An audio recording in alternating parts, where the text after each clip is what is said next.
Student, आज मैं आप लोगों को BEd first year biological science में चैप्टर 9 का सेकंड पार्ट पढ़ा रही हूँ। ये आपका सेकंड यूनिट है। फर्स्ट पार्ट में मैंने आप लोगों को बताया था कि ऑडियो विजुअल टीचिंग एड्स क्या होते हैं, किस तरह से इनकी हेल्प से हमारे टीचिंग और भी आसानी हो जाती है, और ना सिर्फ आसानी होती है बल्कि छात्र उसे आसानी से समझते हैं, यानी कम समय में विस्तृत से विस्तृत जानकारी उनको देना होता है। आज मैं आप लोगों को बताऊंगी कि इनका क्लासिफिकेशन क्या है, यानी ऑडियो विजुअल एड्स जो हैं इनका क्लासिफिकेशन कैसे होता है। तो चलिए आइए शुरुआत करते हैं इसकी। दृश्य श्रव्य सामग्री का वर्गीकरण। ठीक है, सबसे पहले तो इसके बारे में बताऊंगी कि किस तरह से उपयोग में आती है। कि दृश्य श्रव्य सामग्री के अंतर्गत विभिन्न प्रकार के शिक्षण साधन निहित होते हैं। सबसे पहले अगर मैं बात करूं तो मैंने आप लोगों को लास्ट वीडियो में तो यही बताया था कि जो दृश्य श्रव्य शिक्षण क्या होती है, क्या क्या चीज़ें उसमें शामिल होती हैं। दृश्य सामग्री वो होती है जिसे हम केवल देख सकते हैं, यानी अपनी आंखों से देख सकते हैं। ठीक है, अगर हम श्रव्य सामग्री की बात करें तो ये वो चीज़ें हैं जिन्हें हम शायद देख नहीं सकते लेकिन सुन सकते हैं।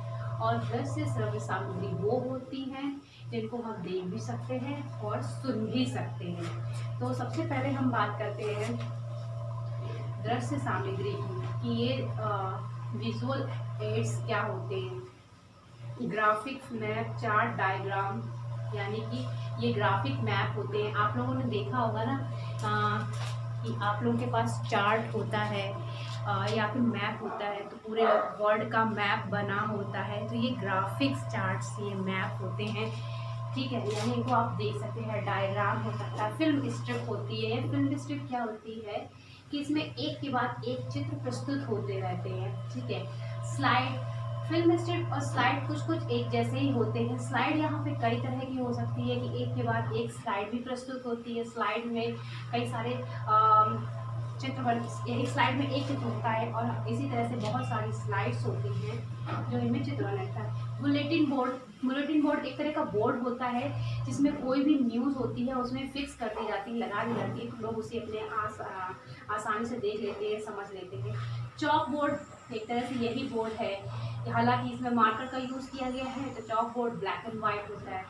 मॉडल व नमूने, मॉडल आपको, अगर मैं मॉडल की बात करूं तो मनुष्य का जो स्केलेटन होता है एक तरह का ये मॉडल हो गया, डीएनए का मॉडल हो गया। सैंपल में भी इसी तरह से कि किसी भी चीज़ का सैंपल ले आना, दिखाना। ठीक है, नेक्स्ट अगर मैं आगे बात करती हूँ कि अब यहाँ पे ये तो आपको पता चल गया कि दृश्य सामग्री क्या होती है।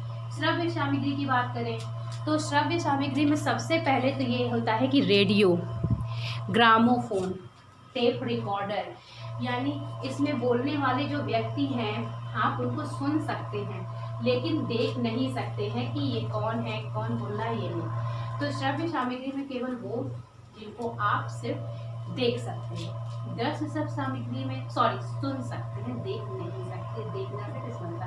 अब यहाँ पे आ गया दृश्य श्रव्य सामग्री, ये वो है जिनमें आप टेलीविज़न या फिल्म है, आप सब देखते होंगे, टीवी सभी कोई देखता है। तो इनमें ये भी है कि आप देख रहे हैं, उस पर बोलने वाला व्यक्ति को भी सुन रहे हैं। उसमें जैसे दूरदर्शन की बात करूँ, दूरदर्शन पूरे ना सिर्फ भारत का बल्कि विश्व की न्यूज़ आती है।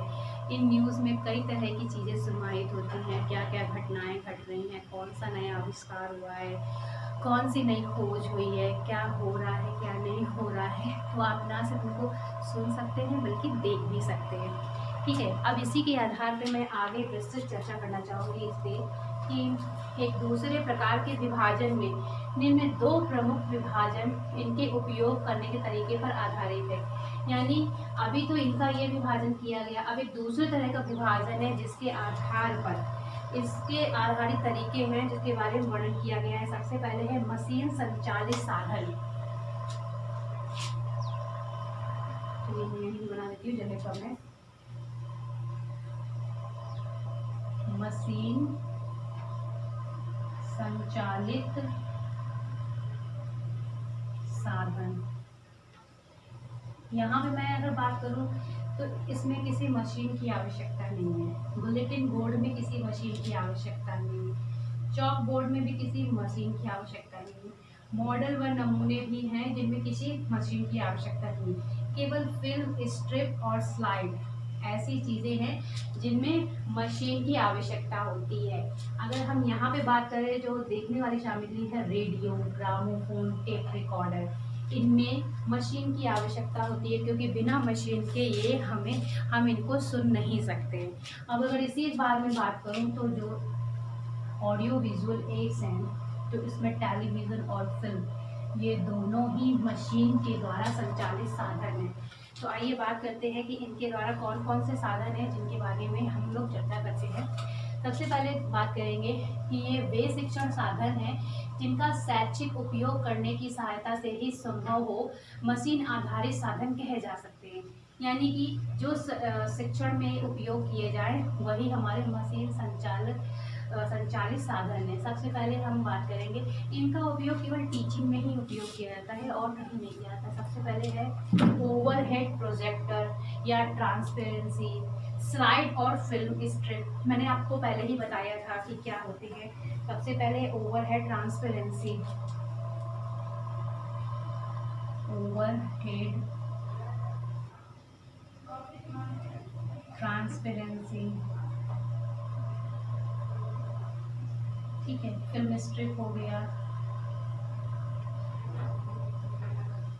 टेप रिकॉर्डर हो गया। यानी ये वो चीज़ें हैं जो सिर्फ मशीन की सहायता से ही देखे जा सकते हैं और नहीं। आप लोग एक और बहुत ही ज़्यादा हमारे टीचिंग में यूज़ किया जा रहा, हर जगह वैसे तो यूज़ होता है, लेकिन यहाँ पे सबसे ज़्यादा यूज़ किया जा रहा है हमारी शिक्षण जो व्यवस्था है उसको और भी अच्छा बनाने के लिए, वो है सीसीटीवी कैमरा।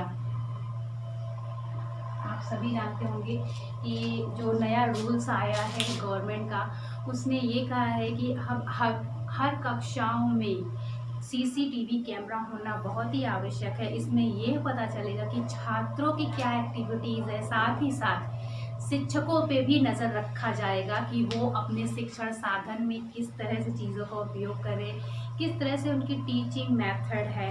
ये सभी चीज़ों को समझाने के लिए क्लास में किसी भी तरह की कोई गलत हरकत ना हो, यानी कि छात्र शोर ना मचा रहे हों या एक दूसरे के साथ में लड़ाई झगड़े ना कर रहे हों, या ये सारी चीज़ों को नज़र रखने के लिए इस मशीन का उपयोग बहुत ही ज़्यादा, इस कैमरे का बहुत ज़्यादा उपयोग किया जा रहा है, ठीक है।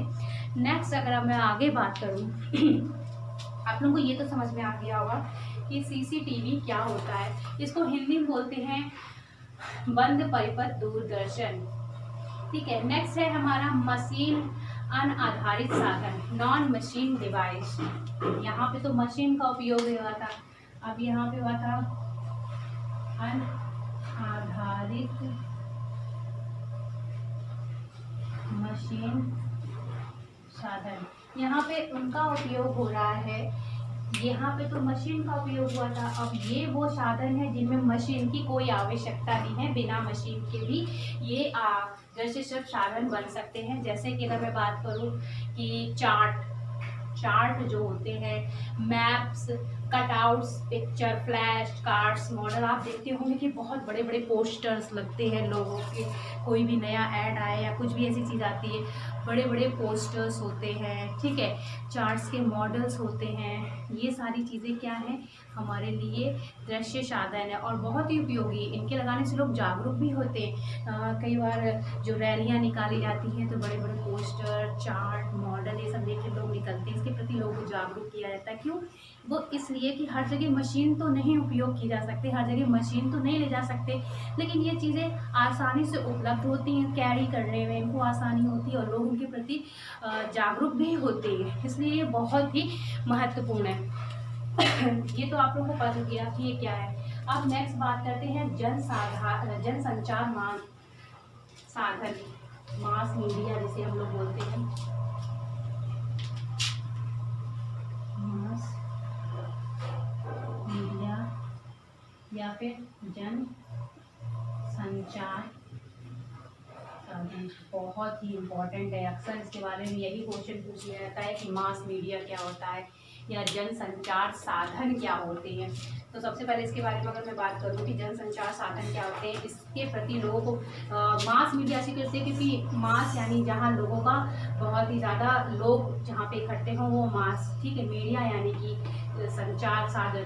तो अगर इसके बारे में बात करूँ तो जो रेडियो है, यानी कि ऐसा नहीं कि एक रेडियो एक ही जगह, दूर दूर जो आकाशवाणी होती है वो एक जगह नहीं प्रस्तुत होती है, वो ऑल ओवर इंडिया में प्रस्तुत होती है। यानी कि वो व्यक्ति हर जगह नहीं जा सकता है, लेकिन उसकी आवाज़ हर जगह पहुंच सकती है इस जनसंचार साधन के माध्यम से, और अधिक से अधिक जानकारी पूरे हर जगह पहुंचा जा सकती है।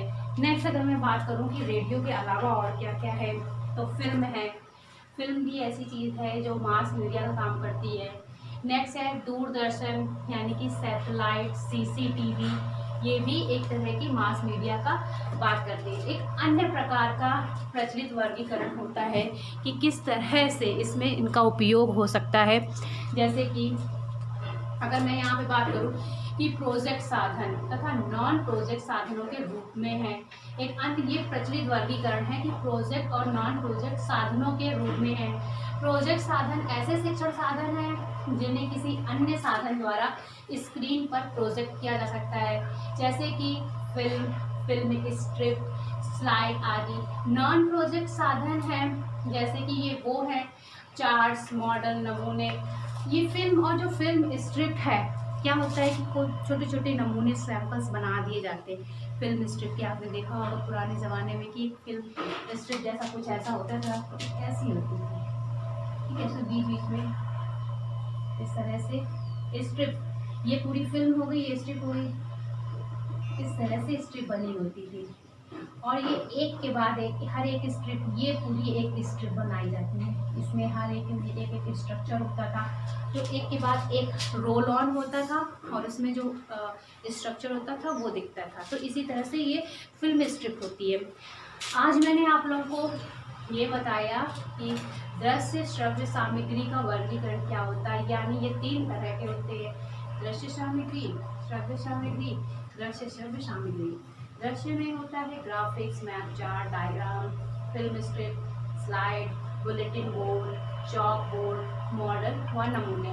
तो ये सभी चीज़ें हैं जो कि मशीन संचालित भी हैं और अनाधारित मशीन साधन भी हैं। यानी इनमें से कुछ चीज़ें हैं जो मशीन के द्वारा ही पॉसिबल हो सकती हैं, और कुछ चीज़ें हैं जो मशीन की आवश्यकता नहीं है, बिना मशीन के भी ये कार्य कर सकती हैं। नेक्स्ट अगर मैं बात करूँ श्रव्य सामग्री, ये वो सामग्री है जिनको आप केवल सुन सकते हैं, देख नहीं सकते। जैसे रेडियो हो गया, टेप रिकॉर्डर हो गया, ग्रामोफोन हो गया, ठीक है। इसी तरह से ये सब चीज़ें हैं कि इनको केवल सुन सकते हैं, आप देख नहीं सकते कि इसमें जो बोलने वाली जो रिकॉर्डेड आवाज़ है वो किस व्यक्ति ने बोली, ये नहीं देख सकते, लेकिन वो आवाज़ आप सुन सकते हैं। नेक्स्ट है दृश्य श्रव्य सामग्री। अब इसमें आप दोनों चीज़ें देख भी सकते हैं, सुन भी सकते हैं कि किसने बोला है और कौन है, क्या बोल रहा है। तो टेलीविज़न, फिल्म स्ट्रिप। अब यहाँ पे आता है मशीन संचालित साधन। ये वो साधन हैं जो मशीन के द्वारा ही संभव हो सकते हैं, इनको मशीन के द्वारा ही संचालित कर सकते हैं। जैसे फिल्म स्ट्रिप हो गया, टेप रिकॉर्डर हो गया, ओवरहेड ट्रांसपेरेंसी हो गया, या फिर ओवरहेड प्रोजेक्टर हो गया, सीसीटीवी हो गया, टेप रिकॉर्डर। ये सारी चीज़ें मशीन के द्वारा ही पॉसिबल है। नेक्स्ट हम बात करते हैं अनाधारित मशीन साधन। ये वे साधन है इनमें मशीन की आवश्यकता ही नहीं होती, बिना मशीन के भी चल सकता है। जैसे मॉडल हो गया, नमूने हैं, जो सैम्पलिंग होती है, चॉक बोर्ड हो गया, और मैप हो गए, डायग्राम हो गया, बुलेटिन बोर्ड हो गया। ये सभी चीज़ें अनाधारित यानी बिना मशीन के भी आप इनका उपयोग कर सकते हैं। हम मास मीडिया की बात करते हैं, जनसंचार। सबसे पहले तो मास मीडिया में अगर मैं बात करूँ तो इसका उपयोग बहुत ही ज़्यादा बड़े लेवल पे किया जाता है। सबसे पहले रेडियो हो गया, फिल्म हो गया, दूरदर्शन हो गया, सीसीटीवी हो गया। यानी कि सीसीटीवी में कैमरा तो एक जगह लगा है, लेकिन इसे देख बहुत दूर दूर के लोग सकते हैं। तो इस तरह से इन चीज़ों का किस तरह से इस्तेमाल किया जाता है, कौन सी चीज़ मशीनों के द्वारा चलती है, कौन सी चीज़ बिना मशीन के भी उपयोग की जा सकती है, इनका किस तरह से उपयोग होता है, कितना उपयोग होना चाहिए। तो ये सभी चीज़ें मैंने आप लोगों को बताई है। आई होप जितना बताया वो आप लोगों को समझ में आया होगा। Thank you.